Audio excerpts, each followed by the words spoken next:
So, Andrew, we had another policy proposal come out from the Trump administration, and we both appreciate the fact that the administration is focusing on trying to solve the affordability crisis. But we saw the last three proposals totally flop and backfire with the assumption of mortgages, the portability of mortgages, and doing a 50-year mortgage included in that. And now they're throwing out an idea saying, oh, let's have institutional buyers not be able to buy properties anymore for single family rentals. What is going on and why is this happening? So yeah, I agree with you. Let's preface it with this. I am extremely happy that housing continues to be on the forefront of the mind of this administration. To me, that's what we need. We need the conversation to keep happening. But the question becomes is it too late? And is it really just too little? And what's the definition of a large institutional investor? Because you can throw terms out like that, like large institutional investor. What does that mean? Does that mean anybody that owns more than 100 properties? Does that mean anybody that has access to hedge fund money? And really, my quick gut reaction thought on it is it's kind of like putting fire retardant on a building that's already burned down. Rental prices have come down 5 to 7%.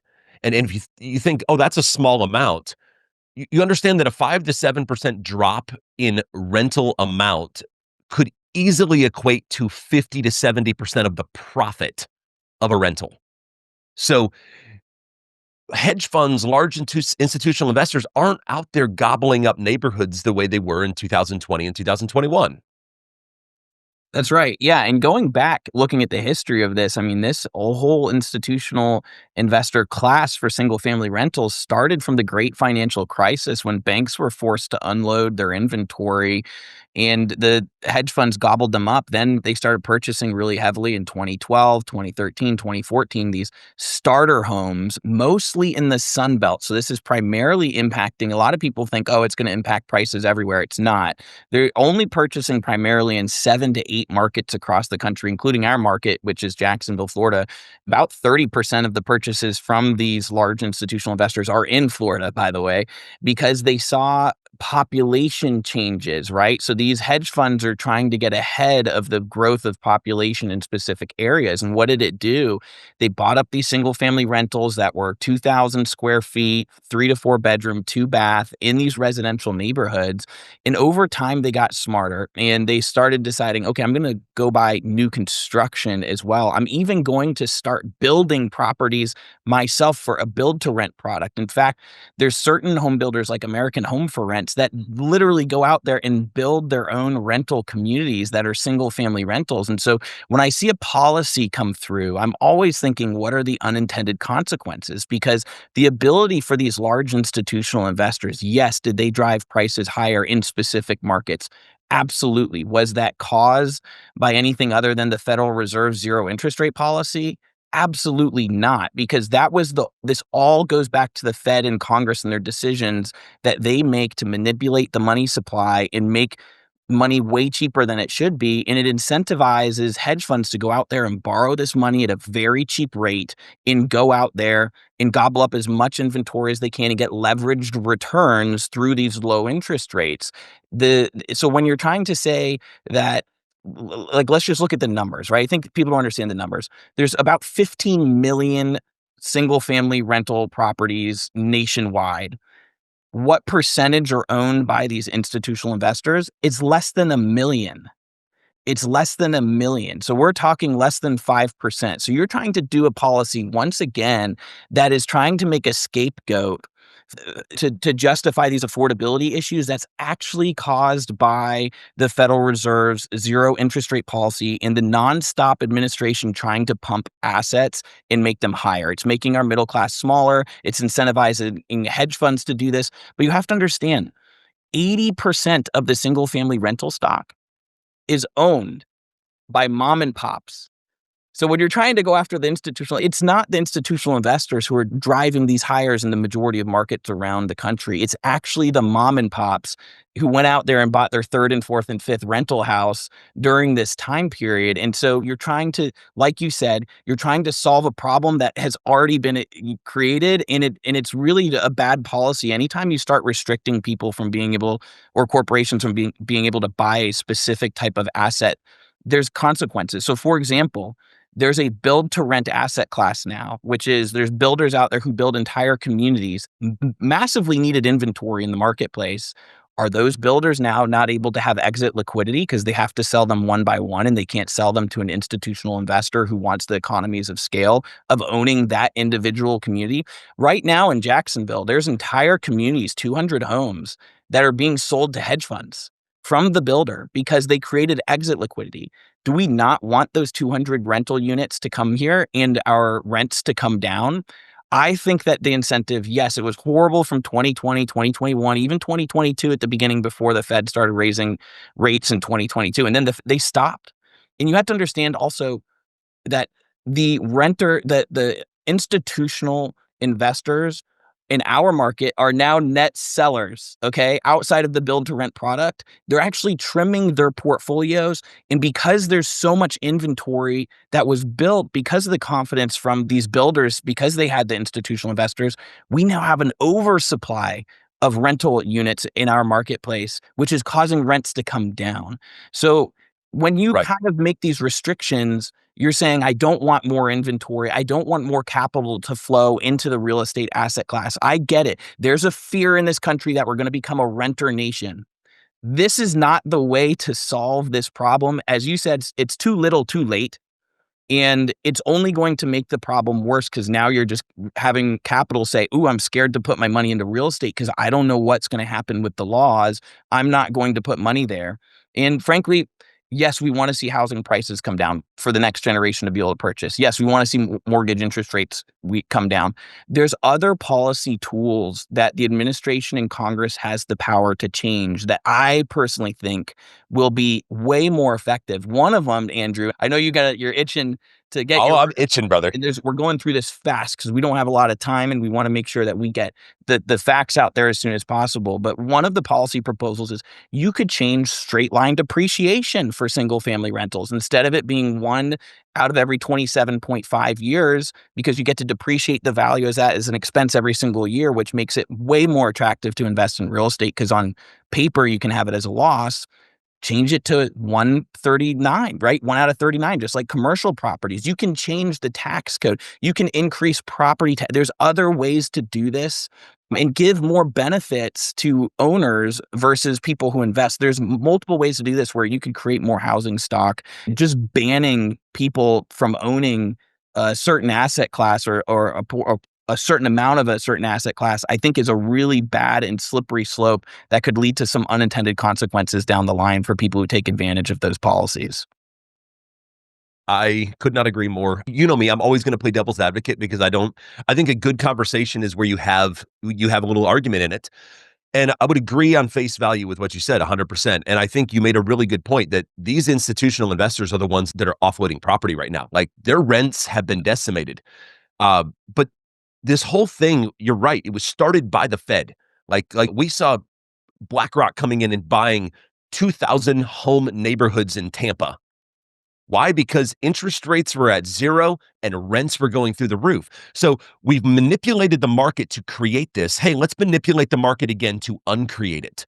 Um, to me, the whole thing is at some point, the Fed and our government needs to stop manipulating our market. But saying all of that, I do agree with the policy on some level of face value. And there's never going to be any policy. Listen, we're a big country, 340 million people. You're never going to create a policy that you don't lose a little bit of the baby with the bathwater. There's always going to be the non-hedge fund guy that has actually just gone out and killed it in real estate and owns 101 rental properties and now can't buy anymore. Right. There's always going to be fallout. But what I've learned out with fallout is the American people are pretty dang ingenious and they typically find a way around it. And it begs the question, does a BlackRock just find a way around it? At the end of the day, money doesn't change, money moves. You're never going to have a policy that is going to take a company like BlackRock and make them lose money. They will adapt. They will find ways around it. They will have lobbyists come in. They will have all these things happen that eventually they get the way they want. They may have to go start new LLCs in Delaware where it's untraceable. At the end of the day, I'm so sick and tired of politicians calling for things. John and I were talking this morning. Like, it seems like every fourth news article is DeSantis calls for this, Trump calls for this, Fetterman calls for this. Who the hell are they calling? Like who are we calling? Like, everybody keeps throwing ideas out there that are never going to actually happen. 50-year mortgage, portable mortgage, let's do this, let's do that. And all it is a headline grab. And in the end, no action actually happens. So if this actually comes through and is action, do I think we're going to lose some of the baby with the bathwater? There's going to be good people that get pinched in it. Yes. Would I be happy if this policy came through? On one front, I would be, because at least there's actually action happening behind all of the words that we've heard. I will say the Trump administration, the current administration, has had a lot of talk about housing, housing, housing. And I'm super happy that it is the forefront of the administration's mind, because I haven't seen that in a very long time. But at the same time, we just need action. We need something to actually happen. In my opinion, we need to stop manipulating markets at the federal level, at the Federal Reserve level, and let the market self-correct themselves. Like, right now, all this quantitative easing, quantitative tightening, let's cut all the stuff out. If home values are too high, they need to come down. Does that impact the boomer generation disproportionately? Yes. Are they a big voting class? Yes. Is that why this doesn't happen? Yes. I'm so sick of the pandering. I'm so sick of all of the BS behind it. Reality is, I feel like we're going after large institutional investors to create the scapegoat when they're not even the problem anymore. Yeah. And the problem was created by our own Fed, but they're not the problem. We don't have BlackRock buying up neighborhoods right now. Like, it's not happening. Why? Because rents have come down. Profitability's been decimated. So it's kind of like putting fire retardant on the building that's already gone out. Like, it's already burned down. Hey, let's go put some fire retardant on it. Will that potentially help 20 years from now, 10 years from now, when we have another housing boom and the policy will be in place? Sure. Does it solve actual issues today? No.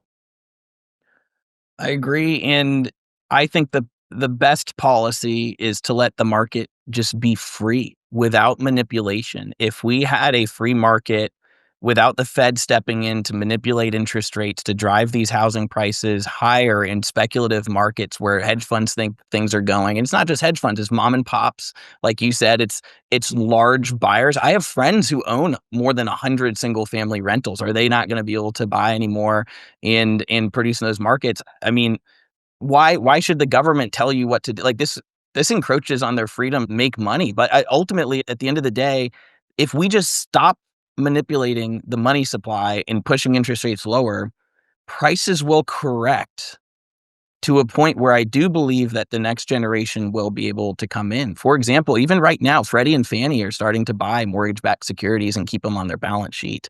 And this is a form of QE. It's just not on the Fed's balance sheet. It's on Fannie Freddie's balance sheet. They just can't help themselves. They want to keep pumping the markets. If we just The transaction velocity has slowed greatly. This is the first step in a declining market, is that the number of sales slow, then the inventory stacks up, then we see prices come down. This is good. Just let the prices come down so the next generation has a chance to come in and purchase. And I don't want the reason why I dislike the policy is I want these builders to keep building an oversupply. Okay. We want as much inventory and much capital to come in here. We want these institutional investors to come in and build their own inventory, right? They're going to have their own construction companies inside of them where they're building their own rental communities. We want this rental supply in our cities where it's brand new construction, and it's going to bring rents down long term by having this inventory. And if you stop them from doing that, they're not going to build. And we need more construction, not less construction, in order to get prices down. So I think this actually has an unintended consequences where in these cities where there's lots of investment, you're going to see that investment pull, and you're going to see these communities slow down because they don't have that exit liquidity to the hedge funds that know how to manage these assets. So long term, I think it's a horrible policy. I understand the frustration of renters even working with these companies. I understand that rents are too high. I understand that the mortgage payments, when you look at the housing prices, are too high. Just let everything be free market. Let the prices come down to where there will be an equilibrium rate, and then they'll start marching back up. From my investment models, for an investor hedge fund to come back in and be able to purchase in Jacksonville, Florida at our current rental rates, you prices would need to come down from retail value about 30 to 35%. Okay. That's a crash. Anything over 35% is a crash. And I fully expect that prices will come down. And why is it only 30 to 35%? Because at that point, the institutional investors come in and they're a backstop and would start buying property at that price point. And that would be the ultimate backstop to an overcorrection in the housing market. I fully expect that we could see this play out in the next 5 to 10 years, but the government just won't let the prices come down. So while they're talking out of both sides of their mouth, right, Andrew? We're even talking out of our both sides of our mouth. We're saying we want prices to come down, but the government is stepping in to try to make things affordable. Whenever the government tries to step into any asset, it usually pushes the price up. When you think of like health insurance, any sort of service or product, they come into the marketplace and that asset or that service starts to skyrocket. And it's no different from housing. And I think if they just stop what they were doing and just let the market be free, that would be the best thing for the American people and for renters long term, and let the prices come down.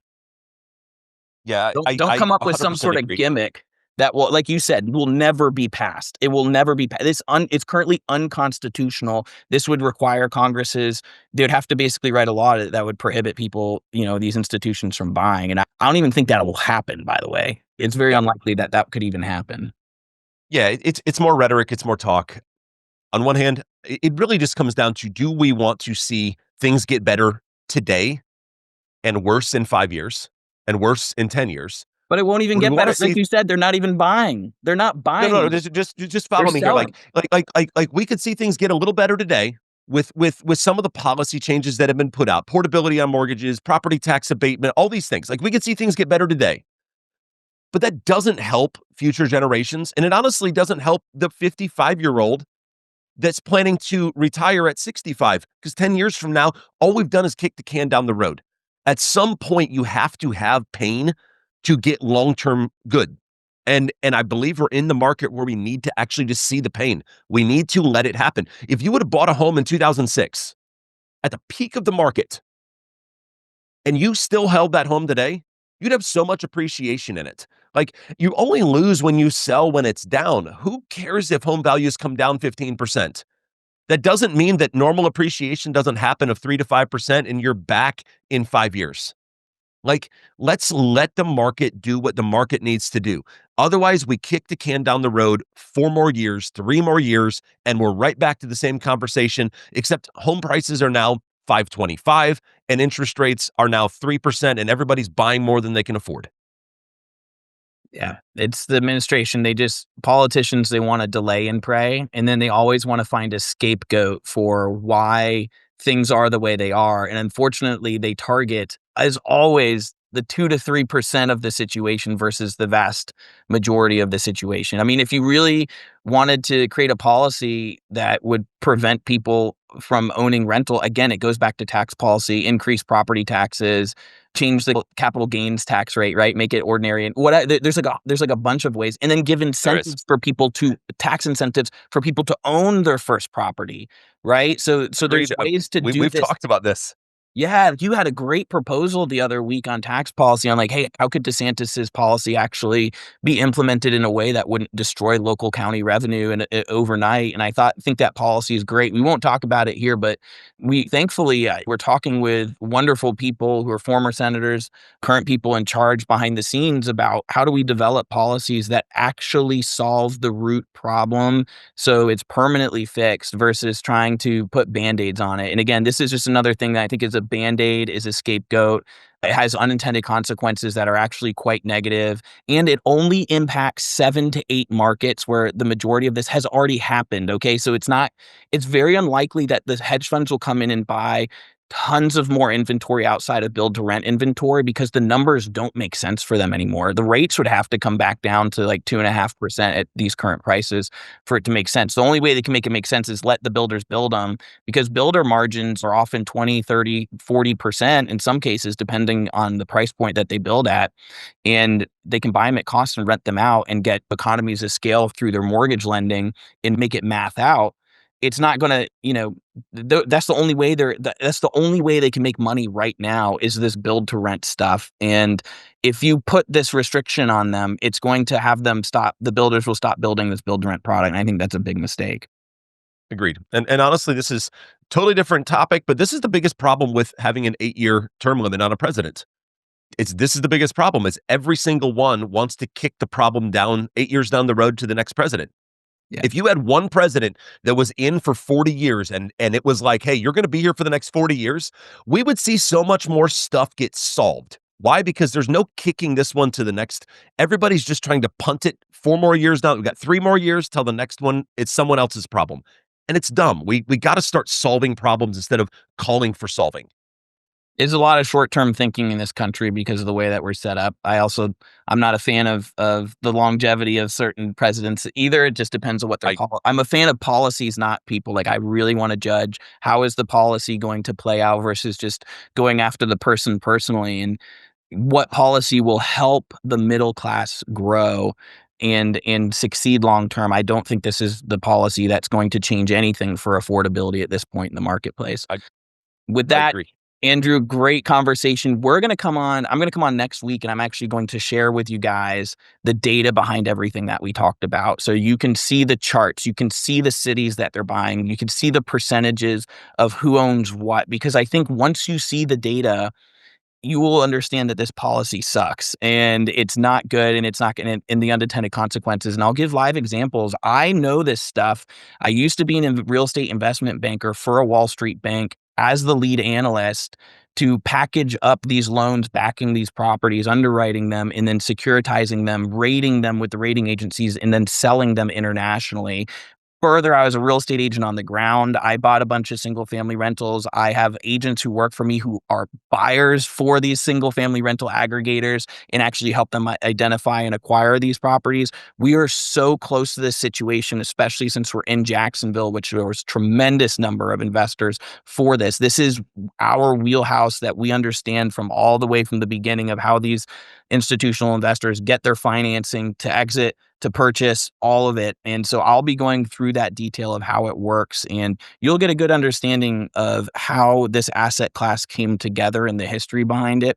But we just wanted to get something out there where you could understand our thoughts on this policy, because I think it's really important to address these right away, so you get all of the information. Because all the stuff we see on social media is like 70, 80% of people are like, yeah, like we hate BlackRock, all this. It's like, you guys don't understand the big picture right now. But I get why. Like, if you don't understand the whole financial plumbing of this system, it's really easy to jump into that bandwagon and say, yeah, we hate high prices and it's the hedge fund's fault. It's just not the case when you look at the numbers, and we want to go into what the root causes of what these issues are. So with that, as always, you can follow me on X at John Brooks. We have a lot of conversation right there, and you can look for the information below and subscribe on Substack. Andrew, thanks for the conversation today, and we'll see you next time. Absolutely, man. Have a good day. Later.